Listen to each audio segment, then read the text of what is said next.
मसीह की आज का वचन है रोमियो उसका 8 अध्याय उसका 1 पद। यहाँ पर इस प्रकार लिखा हुआ है, अतः अब जो मसीह यीशु में है उन पर दंड की आज्ञा नहीं। क्यों दंड की आज्ञा नहीं है? क्योंकि वे शरीर के अनुसार नहीं वरन आत्मा के अनुसार चलते हैं। हर कोई व्यक्ति जो मसीह यीशु में है, जिसने यीशु मसीह को अपना उद्धारकर्ता और अपने प्रभु करके स्वीकार किया है, उन पर दंड की आज्ञा नहीं, क्योंकि वे शरीर के अनुसार नहीं वरन आत्मा के अनुसार चलते हैं। हमको समझना है कि जब हम शरीर में थे, परमेश्वर के उस मृतक जीवन से हम दूर थे और उस समय हम अपने जीवन में दंड को खुद ही भोग रहे थे। हम पाप कर रहे थे, परमेश्वर का दंड को भी भोग रहे थे। हमारे जीवन में आशीष नहीं थी, हमारे जीवन में आनंद नहीं था। लेकिन ज्यों ही हमने यीशु मसीह के ऊपर विश्वास किया, हमें एक विवेक मिला, एक चेतना मिला कि मेरे खातिर प्रभु यीशु मसीह क्रूस पर चढ़ाया गया है। और ज्यों ही हमने अपने पापों का तिरस्कार किया और ज्यों ही हमने अपने पापों को कबूल भी किया, यीशु मसीह के सम्मुख में गिड़गिड़ाए कि मैं एक पापी हूँ, मेरे जीवन में आपके उद्धार की आवश्यकता है, प्रभु यीशु मसीह ने हमको स्वीकार किया और हमारे अंदर में पवित्र आत्मा को भेजा। और ज्यों ही वो आत्मा आता है हमारे अंदर में, वो आत्मा हमें और भी पवित्र परमेश्वर की उपस्थिति का एहसास दिलाता है।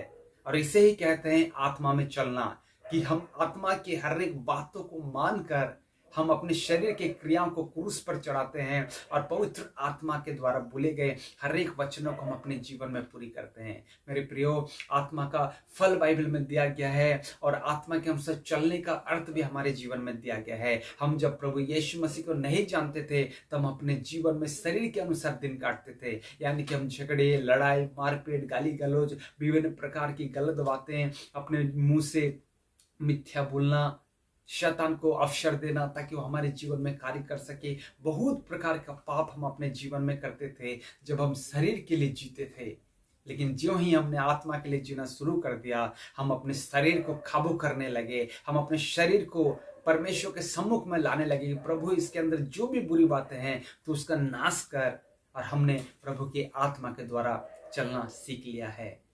और उस समय हमारे जीवन में आत्मा का फल दिखाई देने लगता है, जो प्रेम, आनंद, शांति, धीरज, विभिन्न प्रकार का जो हालेलुया आशीष है, परमेश्वर ने जिस प्रकार हमें कहा है उस प्रकार हम चलने लगते हैं। परमेश्वर की आशीष हमारे जीवन से झलकने लगती है, परमेश्वर का प्रेम हमारे जीवन से झलकने लगता है, हमारे जीवन में परिवर्तन आने लगता है। और इसे ही कहते हैं आत्मा के अनुसार चलना। जब हम आत्मा के अनुसार चलते हैं तो हमारे जीवन में और दंड नहीं होता, क्योंकि हमारे दंड को ऑलरेडी प्रभु यीशु मसीह ने क्रूस पर ले लिया है। हमारे खातिर यीशु मसीह क्रूस पर मरा है।